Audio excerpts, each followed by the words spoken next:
quest for freedom.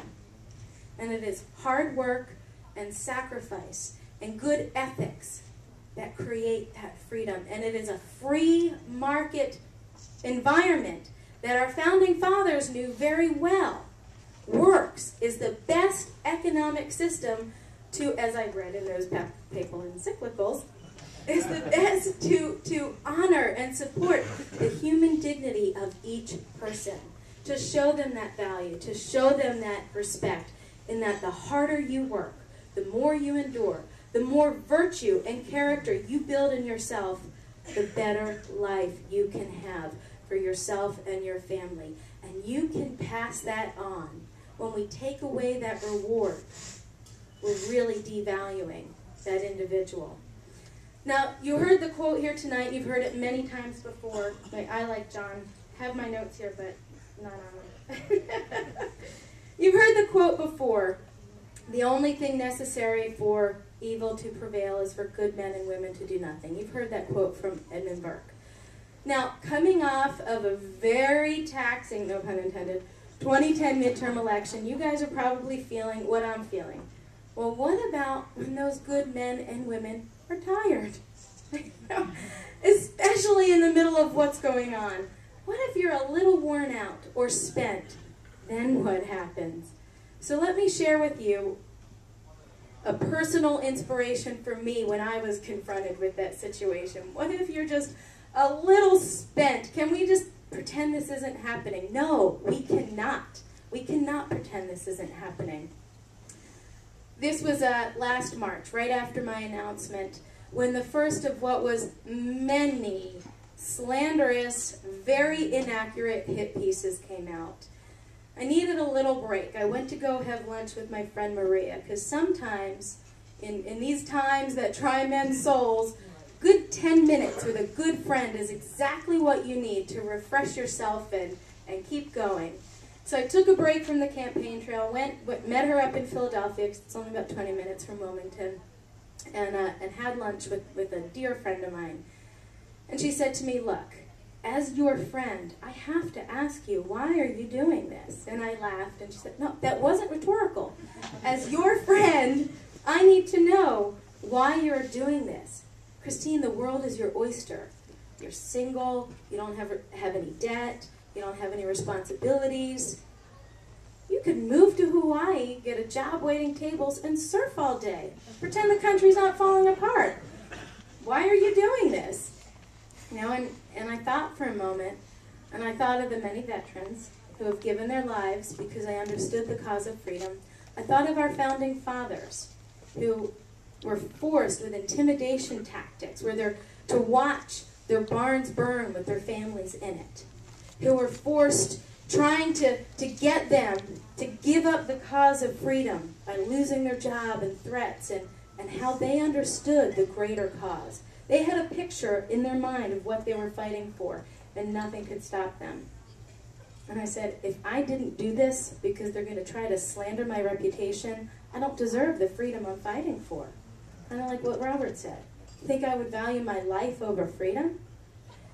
So she said, let's not finish lunch. You've got to see something. And she took me to Washington Square, which is a park in Philadelphia that, I was born in Philadelphia. I'd been to this park many times, but I never noticed the small eternal flame that burns in the back. And it's for the unknown, again, for the unnamed soldiers.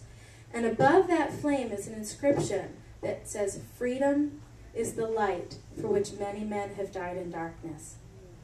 And this was one of those days, remember those 5-foot snow, back-to-back snowstorms, so we had 5 feet of snow on the ground, but in March it started to get warm, so you're there with mounds of frozen snow, but it was a little warm, so we're both there in jeans and baseball caps and just kind of spring jackets, but it was still one of those rainy, bone-chilling, raw days, and, I'm looking at this, and in that split second, I was just flooded with 1,000 thoughts, because that square marked a grave that during the Revolutionary War was just a mass grave. Before the Revolutionary War, it was for slaves.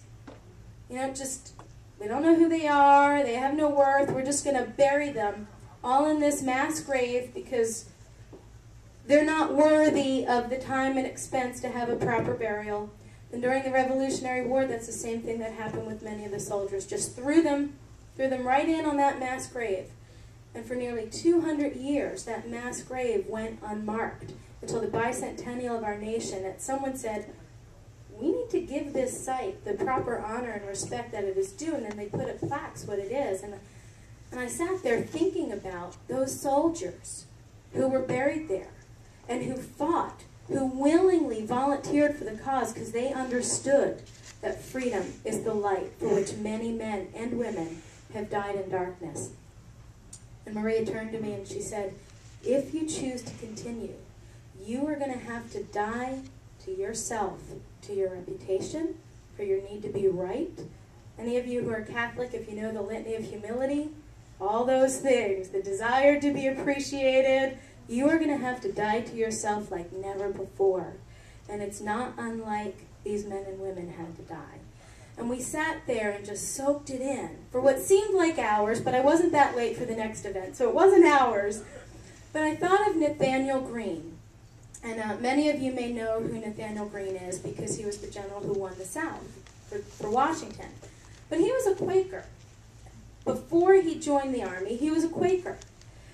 And when he saw what was going on, when he heard the proclamations of what independence would look like, what freedom would look like, he was stirred to enlist. But at first he was rejected because he had a limp. But he was passionate about it. And I read recently that he met George Washington at a social function and shared with him his desire to get involved. And Washington recognized that passion in him, overlooked the limp that other people said, this is going to be a handicap for you, and brought him on. And doing that, because he was from a Quaker, a pacifist family who was very well off, he was disinherited. And he was actually even kicked out of the Quaker church. But he got it. And he knew that these sacrifices were worth making. And he ended up being promoted to the general who won the South. And if you read his letters and you look at his strategy about how he won the South, we can learn lessons from that. His letters talk about, he lost probably more battles until he won the big one. And you read the letters and take the lessons from him. He said, you fight, you get beat, you get up, and you fight again. You get beat, and you get up, and you fight again until eventually you win. But you learn from each lesson. And I think we can learn from what he did.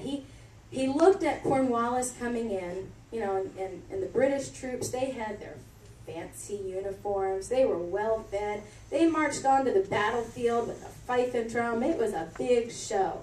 They had the resources. They were the establishment. He knew that if he went head to head with that, he wasn't going to win, as you, George Washington, can remember from reading those letters. So he had to outsmart them. And what he did was he went to the mountain men. You know, and some of these letters describe them in the buckskin-clad, coon-capped mountain men. And he shared with them, you don't have an inheritance to leave for your children. You don't have a lot of wealth and riches to pass on as a legacy, but you can leave a legacy of freedom. And he cast before them what a free America would look like and what a free America would mean for their children, that their children can enjoy the freedom that they were going to fight for and create a better lives for themselves. And these men that he inspired to enlist in his army caught the vision so much that their strategy was to exhaust Cornwallis. And that's what they did. They would lose, but they'd get right back up again. And you read some of those letters to Washington where he says, you know, I'm very disheartened by the lack of resources that we have. And he would describe how these mountain men would come and they would have holes in their shoes, holes in their boots.